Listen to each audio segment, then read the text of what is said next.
seconde invitée de l'après-midi. Bonjour Rina Bassiste. Bonjour. Et merci d'avoir accepté notre invitation. Vous êtes journaliste, correspondante à Paris de la chaîne israélienne Cannes. D'abord, Rina, quelle est votre évaluation de la situation depuis hier soir? Est-ce que Israël a plutôt bien passé ce test majeur de sa couverture défensive face à l'Iran?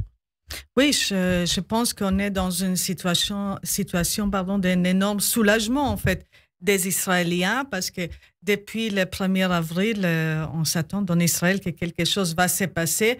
Bon, ça s'est passé très largement, de façon extrêmement dramatique, mais avec tous ces drames, avec plus de 300 drones et des missiles qui étaient lancés vers Israël, quand même, 99% étaient interceptés par l'armée israélienne. Je crois que c'est un succès absolument phénoménal, peut-être sans précédent, si on compare des situations peut-être un petit peu identiques avec l'Ukraine dans d'autres endroits, et même Israël, si on regarde ces derniers mois, et depuis le 8 octobre, si on compare cette situation à tous les missiles et les roquettes qui étaient lancées par les Hezbollah depuis le Liban vers Israël, on n'a pas vu ce genre de chiffres.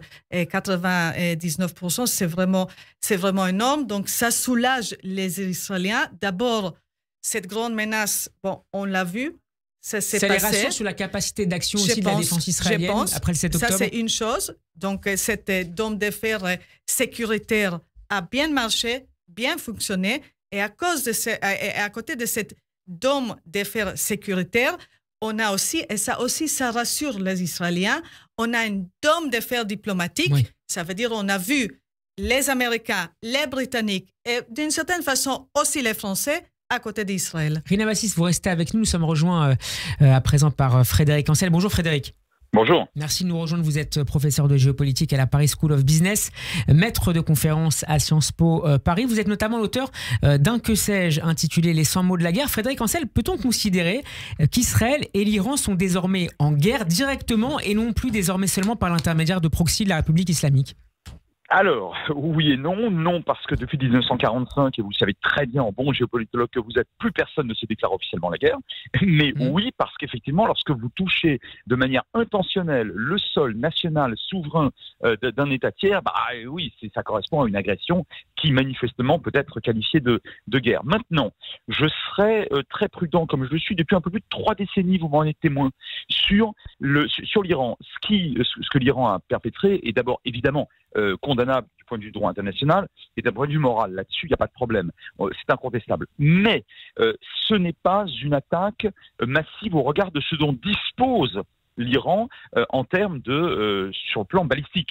Ça veut dire quoi? Ça veut dire que lorsque vous n'envoyez, entre guillemets, je mets bien cela entre guillemets, que quelques centaines d'engins, alors vous en disposez de milliers, peut-être même de 2 ou 3 dizaines de milliers.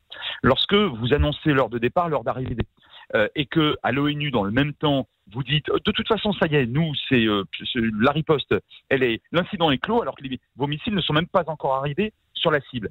Ça veut dire quelque chose. Ça veut dire, de la part de l'Iran, nous ne voulons pas d'escalade parce que fondamentalement, nous n'en avons pas les moyens. Et c'est ça qui est très intéressant avec la République islamique d'Iran, qui, je le rappelle systématiquement, est dirigée par des fanatiques à incandescence, mais pas par des imbéciles. Ce sont des gens qui aujourd'hui, au moment où l'on parle, à l'instant où l'on parle, craignent énormément de perdre beaucoup plus via une riposte foudroyante d'Israël qu'ils n'auraient gagné. Rina Bassiste, une réaction à ce que nous dit Frédéric Ancel. Est-ce que ce message iranien est perçu comme tel? Nous ne voulons pas d'escalade. C'est perçu comme tel par l'état-major politique et militaire israélien? Bon, il y a ici, je crois, 2 choses. Bon, d'abord, quand on regarde tous les missiles qui étaient lancés, et certes, il y avait beaucoup de missiles et de drones qui ont visé, ça c'est assez clair, même l'armée israélienne a admis ça plus tard dans la journée, que le but final de toute cette attaque était des bases militaires ou des installations militaires israéliennes et pas la population israélienne. Ça, c'est une chose. Mais quand même, quand on regarde tous ces missiles et ces drones, on a bien vu tous, je pense, cette photo d'Al-Aqsa avec les missiles interceptés juste au-dessous. Et la petite fille qui est maintenant dans une situation grave, je comprends, qui était touchée et aussi par un missile, ce Par qui des restait, projectiles. voilà, des projectiles d'un missile. C'est une petite fille bédouine, donc arabe israélienne, et on sait qu'il y avait aussi des sirènes et qui annonçaient justement des missiles et des drones en Cisjordanie. Donc là, d'un côté, on s'est dit, oui, il voulait peut-être juste marquer les coups, montrer qu'il y a une réaction très forte, et en essayant de ne pas arriver à une guerre, comme c'était dit.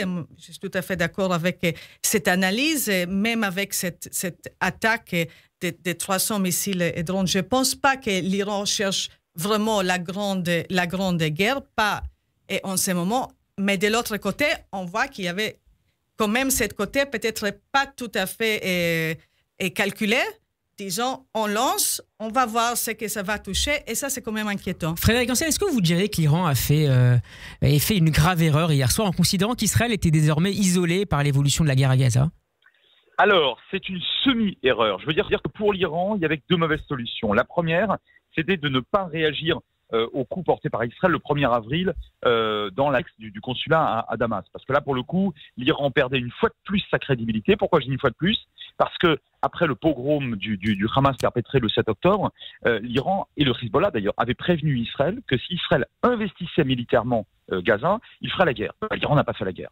Et donc là, il y a eu déjà un premier recul. Maintenant, s'il y avait eu un deuxième recul après que cette fois-ci, des chefs tout à fait considérables des passes d'Aran eurent été touchés à Damas, là, l'Iran perdait réellement, je crois, de manière extrêmement considérable et dangereuse, sa crédibilité, y compris à usage interne, vis-à-vis de sa propre population. Maintenant, donc il ne pouvait pas ne pas agir. Le problème est le suivant, c'est que l'Iran ne peut pas se permettre d'aller jusqu'au bout d'une escalade totale, en quelque sorte. C'était très bien rappelé par madame, parce qu'il n'en a pas les moyens.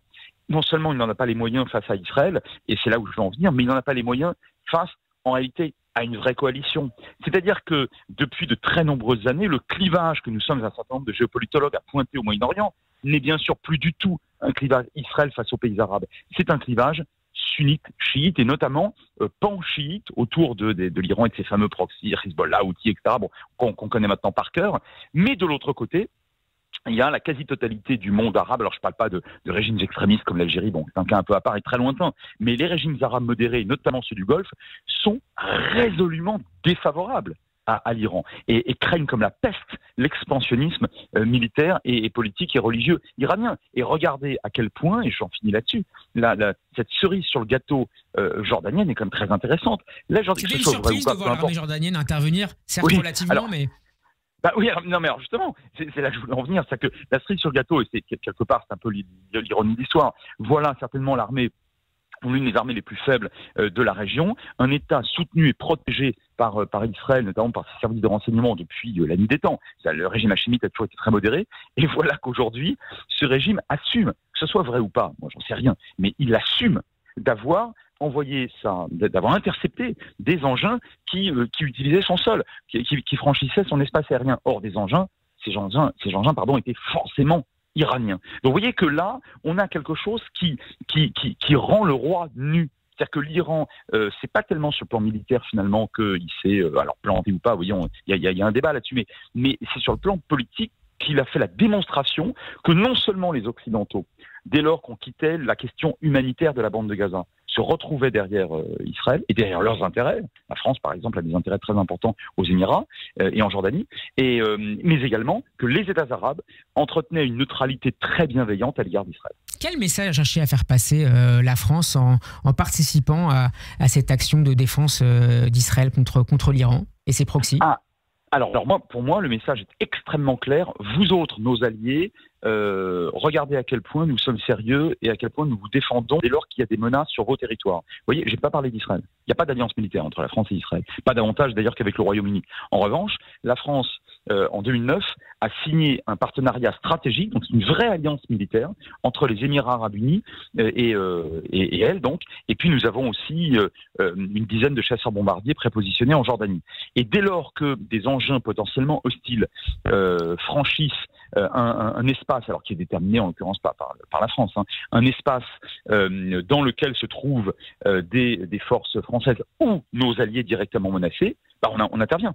Donc, vous voyez, quelque part, Israël là-dedans ne joue pas, n'intègre pas cette économie. Cette économie, c'est celle d'une alliance que la France doit impérativement faire respecter et qu'elle entend bien, et sur laquelle elle entend bien être extrêmement sérieuse. Parce que vous savez, les Émirats, c'est important, ils nous achètent beaucoup de choses et c'est une puissance montante dans la région. Rina Bassis, vous parliez tout à l'heure d'un dôme de fer diplomatique avec l'intervention donc des États-Unis, bien sûr, mais aussi de la Grande-Bretagne, de la Jordanie et de la France. C'est l'une des principales leçons de cette nuit dernière pour Israël.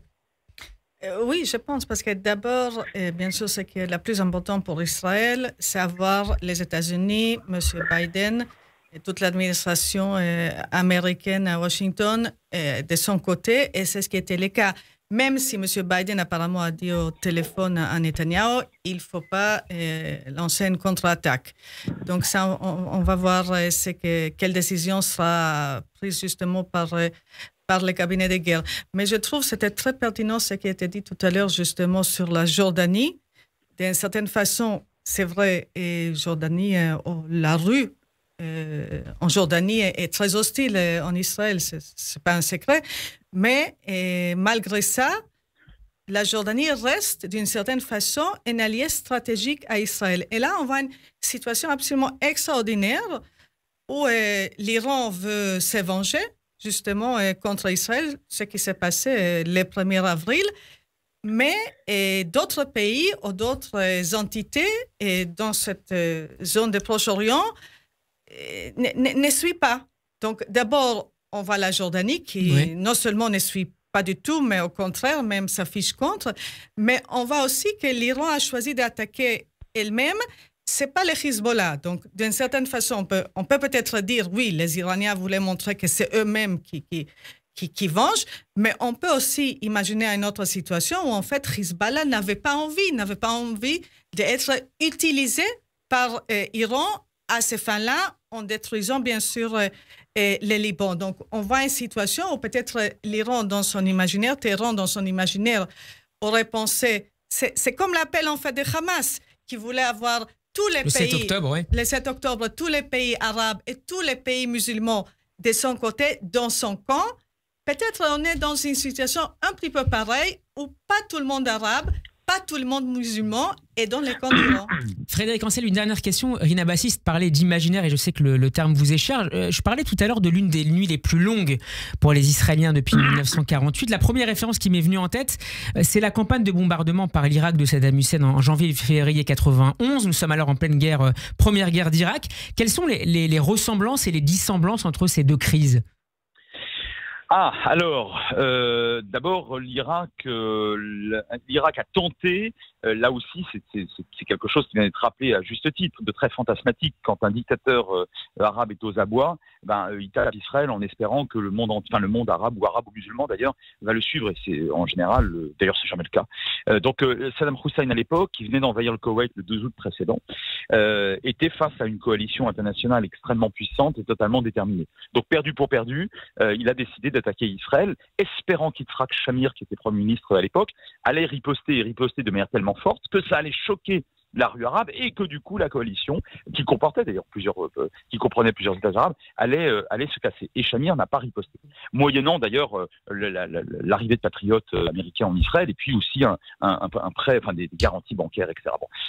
Donc ça, je dirais que on a là une forme de similitude. On frappe Israël d'abord pour riposter certes par rapport au 1er avril, mais surtout pour démontrer qu'en réalité une grande partie du monde arabo-musulman doit se mettre derrière nous parce que nous sommes les vrais, les seuls, les derniers résistants face à l'entité sioniste, blablabla. Et toute la vulgate qu'on connaît par cœur. Mais ça marche pas.